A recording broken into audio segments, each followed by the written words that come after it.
A presidente do Supremo Tribunal Federal, ministra Rosa Weber, afirmou nesta segunda-feira ser inadmissível o descumprimento de ordens judiciais em uma democracia. A fala foi feita durante o pronunciamento de abertura do 16º Encontro Nacional do Poder Judiciário, promovido pelo Conselho Nacional de Justiça.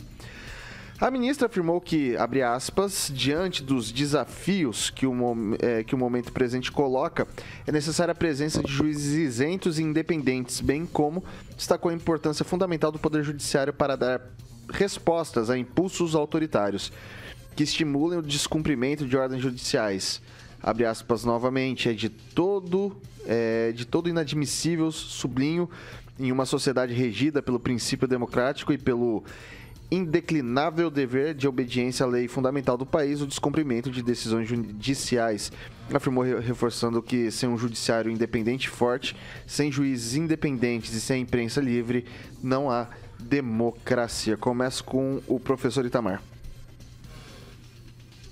Bem, Vitor, inadmissível é ter um Supremo Tribunal Federal que não cumpre o seu dever, que rasga a Constituição, que estabelece uma ditadura. E aí, uma vez que o STF toma essa atitude, ele abre, inclusive, a porta do inferno. É como aquele patriarca, não, digamos, moralista, que de repente a família descobre que ele engravidou a secretária. Perdeu totalmente a autoridade do seu mando na família.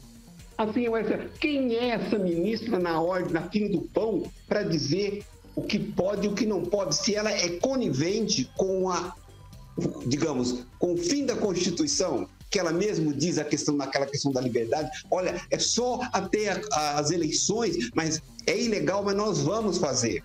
Se os ministros do STF não têm a decência de respeitar a Constituição, eles só existem para isso. Ministro do STF, ministro, portanto, da Corte Constitucional, só estão lá para defender a Constituição. Se eles não fazem isso, quem são eles? Qual a moral que eles têm para cobrar dos outros que cumpram decisões judiciais? Acabou, a nossa democracia já acabou faz tempo. É isso, Vitor.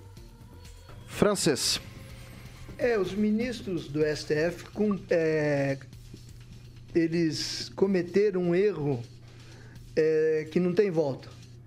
Essa questão de misturar justiça com política os levou para muito perto da opinião popular, para os comentários dos políticos e agora, de certa forma, uma rebeldia.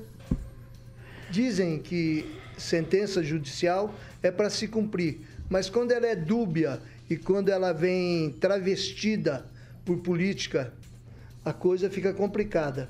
No caso específico dos ministros, eu tenho cá com os meus botões uma dúvida se eles deveriam ou não se afastar de certas questões pela suspeição, já que eles são indicados políticos por atores aí da política que estão sendo julgados de uma forma ou de outra, ou estão sendo,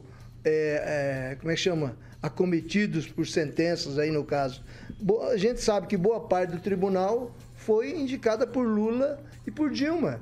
Então isso os deixa sob suspeição e o povo sabe disso. Só para a magistratura que deveria se manifestar por respeito aos níveis superiores não se manifesta, exceto o desembargador Sebastião Coelho da Silva, que foi corregedor do Tribunal Regional Eleitoral do Distrito Federal.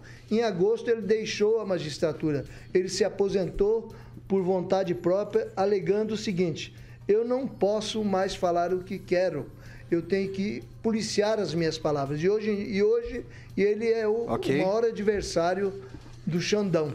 Calazans. Olha, eu acho que não temos como discutir democracia conforme a ministra Rosa Weber está dizendo. É impossível.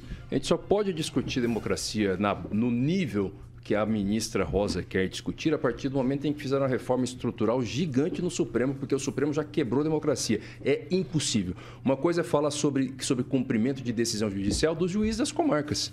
que mesmo assim, quando ela for absurdamente ilegal, também não é obrigada a cumprir. Isso é um preceito do Estado democrático de direito, mas em regra se cumpre. Agora, em se tratando de Corte Suprema, até que no mínimo se coloque ministros com mandatos fixos e comece a responsabilizar esse pessoal também pelas barbaridades, pelas ilegalidades e inconstitucionalidades que eles vêm cumprindo, é impossível falar em democracia do ponto de vista de cumprimento ou descumprimento de decisão judicial. Não tem legitimidade para pautar esse debate. Edivaldo Magro? Deixa eu lembrar um episódio aqui de um colunista até que o pessoal da direita não gosta muito, que é a Mônica Bergamo. Ela ganhou um prêmio de jornalismo exatamente por denunciar a viagem de ministro do Supremo a Nova York com patrocínio de uma empresa privada. E agora esse debate volta novamente que o Dória teria pago as despesas dos ministros no STF. Então, acho que isso é bem ilustrativo assim, de quanto é tênue, né, enquanto essa linha é fina, né, com relação à fala da ministra. Mas atendo-se exclusivamente à fala, é fato que é necessário que medidas judiciais sejam cumpridas, né? O ponto base de sustentação de uma democracia, de um país legitimamente organizado do ponto de vista jurídico, que as decisões sejam cumpridas. E não está sendo, acho que ambas as partes, só quem aplica e quem recebe a medida não aceita ou não cumpre as medidas. Mas o encontro que está tendo agora, acho que vai definir algumas regras, pelo menos, isso é uma espécie de balanço, acho que o Calazans pode falar melhor sobre isso, é um balanço do Judiciário e vai definir metas para 2023. É de se imaginar, né, que o Supremo, nesse momento, também faça uma meia-culpa, entenda, compreenda, reorganize-se. É fato, acho que já é pacificado, que o formato do Supremo, né, a forma como são escolhidos os ministros, precisa mudar.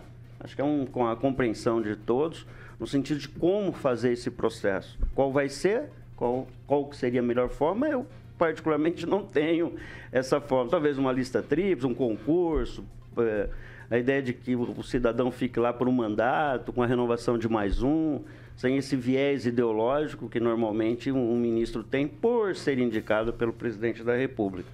Mas eu acho que é o momento de repensar, né? A gente está um momento tenso, né? E eu acho que nesse processo de discussão interna, de olhar para o umbigo, a gente saia melhor, eu espero, né? Sempre em paz, que é o que mais importa, Vitor. Edivaldo, não haverá mudança, pelo menos nos próximos 4 anos, porque a maioria desse pessoal foi indicada pelos governantes que vão entrar e agiram justamente a favor deles, e daí a suspeição. Mas vamos acreditar que vá, Francês, eu acho que pode, nós temos um ambiente para isso, tem um ambiente de tensão suficiente para que a discussão seja posta, pelo menos, e nós avancemos.